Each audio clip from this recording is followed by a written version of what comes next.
लोकसभा चुनाव में इस बार हैदराबाद सीट पर ऑल इंडिया मजलिस ए इत्तेहादुल मुस्लिमीन प्रमुख असदुद्दीन ओवैसी के खिलाफ बीजेपी की तरफ से 39 साल की माधवी लता को चुनावी मैदान में उतारा गया है। हाल ही में बीजेपी की इस उम्मीदवार माधवी लता को गृह मंत्रालय ने Y+ कैटेगरी की सुरक्षा दी है। गृह मंत्रालय ने IB की थ्रेट रिपोर्ट के आधार पर माधवी लता को ये सुरक्षा दी है। ऐसे में इस बार ओवैसी को माधवी से जोरदार चुनौती का सामना करना पड़ सकता है। Y+ कैटेगरी में आर्म्ड पुलिस के 11 कमांडो तैनात किए जाते हैं, जिसमें 5 पुलिस के स्टैटिक जवान VIP की सुरक्षा के लिए उनके घर और आसपास रहते हैं। साथ ही 6 PSO 3 शिफ्ट में संबंधित VIP को सुरक्षा देते हैं। बता दें कि हैदराबाद की ये सीट 1984 से ही AIMIM के पास रही है। पहले सलाहुद्दीन ओवैसी और फिर उनके बेटे असदुद्दीन ओवैसी यहाँ से चुनाव जीतते रहे हैं।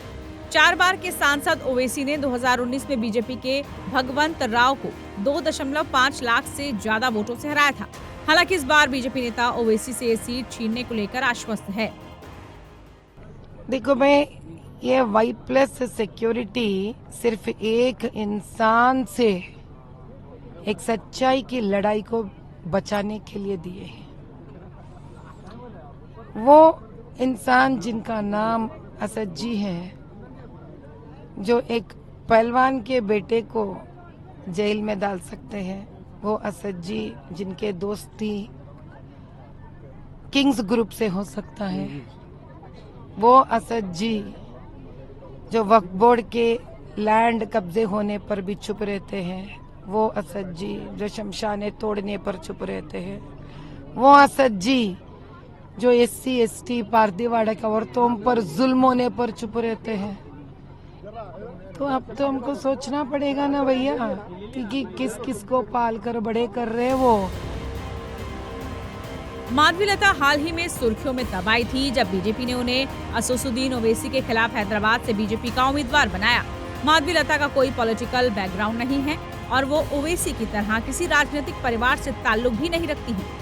वो हिंदुत्व की समर्थक है और 3 तलाक पर अपने बयानों के बाद सोशल मीडिया पर चर्चा में आई थी। बताया जाता है कि उन्होंने 3 तलाक को खत्म करने के लिए मुस्लिम महिलाओं के समूह के साथ सहयोग किया था।